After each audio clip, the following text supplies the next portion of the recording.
Bismillahirrahmanirrahim. Assalamualaikum warahmatullahi wabarakatuh. Pertama-tama, marilah kita panjatkan puji serta syukur kita kehadirat Allah Subhanahu wa Ta'ala, yang mana Allah telah memberikan banyak nikmat kepada kita semua, yakni nikmat iman, nikmat Islam, serta nikmat kesehatan. Sebelumnya, saya ucapkan terima kasih kepada dosen pembimbing mata kuliah Pendidikan Agama Islam, Bapak Denny Junaidi, MAG, serta kepada rekan-rekan dan teman-teman kelas B2. Semoga kita semua senantiasa diberkahi dengan keselamatan dan kebahagiaan. Izin perkenalkan diri, nama saya Amalia Nur Fadila dari kelas B2 dengan NIM 240603558. Kali ini saya akan menjawab soal UAS dari mata kuliah Pendidikan Agama Islam. Kasus pertama.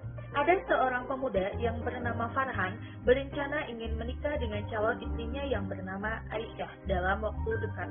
Namun mereka menghadapi beberapa tantangan, dari mulai tekanan orang tua yang menginginkan pesta pernikahannya meriah secara mewah, namun Farhan dan Aisyah hanya menginginkan pesta pernikahan itu secara sederhana sesuai dengan ajaran Islam. Selain itu ada Aisyah sebagai calon istrinya yang merasa khawatir tentang perannya setelah menikah. Juga ada beberapa teman Farhan yang menyarankan agar Farhan menunda pesta pernikahannya untuk Farhan lebih lebih terkait, lebih memiliki harta yang lebih banyak. Nah, teman-teman, tujuan utama dari pernikahan itu adalah untuk ibadah, lebih mendekatkan diri kepada Allah, membangun rumah tangga yang islami, dan menciptakan keluarga yang sakinah, mawadah, dan warahmah, serta untuk menyempurnakan iman, melahirkan generasi-generasi yang islami, dan untuk lebih membangun rasa tanggung jawab dan kepemilikan antar satu sama lainnya. Nah, untuk menghadapi beberapa relevan dari tantangan Farhan dan Aisyah, itu mereka perlu dikomunikasikan kembali untuk kedua belah pihak, karena yang akan menjalaninya hanya mereka berdua untuk nanti ke depannya. Selain itu, juga bisa lebih mempersiapkan lagi nih pernikahannya, yang memang harus melibatkan kedua orang tua dalam berencana melakukan pesta pernikahannya.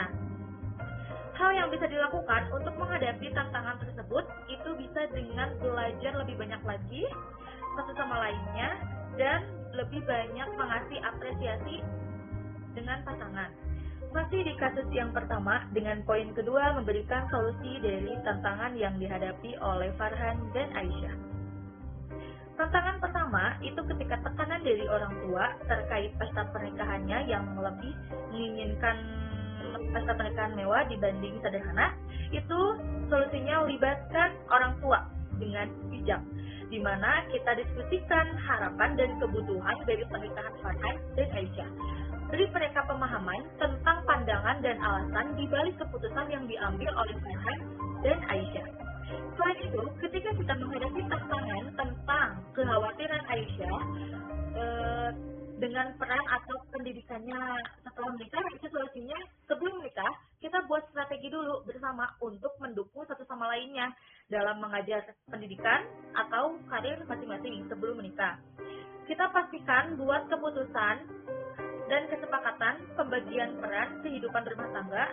Juga pastikan kedua belah pihak itu terlibat dan dihargai dengan satu sama lainnya. Selain itu, menghadapi tantangan dari berbagai teman yang menyarankan Farhan untuk menunda pesta pernikahannya agar lebih bisa memiliki harta yang lebih banyak. Solusinya, kita perlu mengevaluasi dan mempertimbangkan kembali saran tersebut. Apakah itu terbaik untuk kita berdua atau kedua belah pihak tersebut? Pikirkan kembali, apakah dengan menunda pesta tersebut bisa memberikan keuntungan untuk mempersiapkan diri lebih baik secara finansial dan emosional? Karena keputusan akhir itu ada di tangan mereka berdua, dan yang akan menjalaninya pun hanya Farhan dan Aisyah.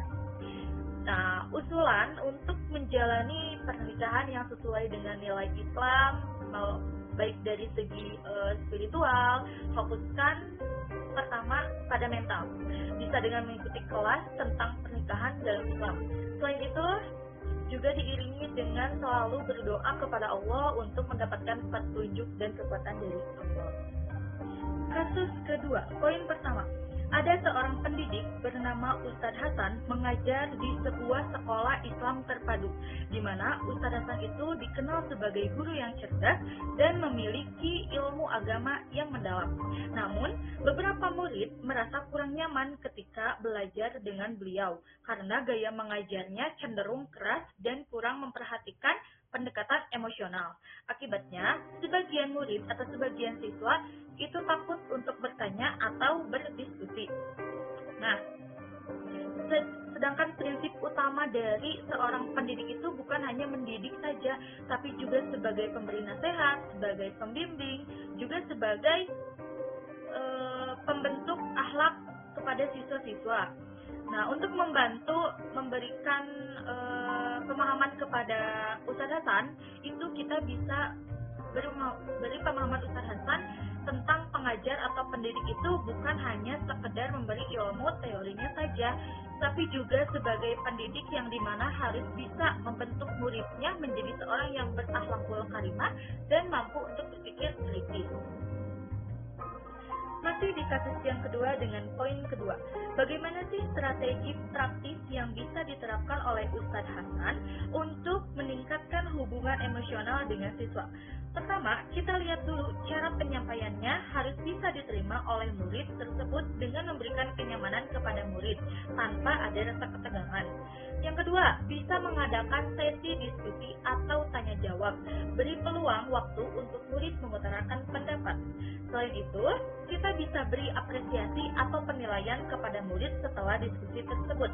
Jadi kita harus bisa lebih mendorong murid untuk berbicara tentang perasaan mereka yang dirasakan ataupun teori-teori yang telah kita sampaikan, apa yang mereka rasa seperti itu. Nah, teman-teman, di sini masih dengan kasus kedua dengan poin ketiga, di mana metode pembelajaran yang sesuai untuk menciptakan suasana kelas yang kondusif, menyenangkan, namun dengan tetap islami.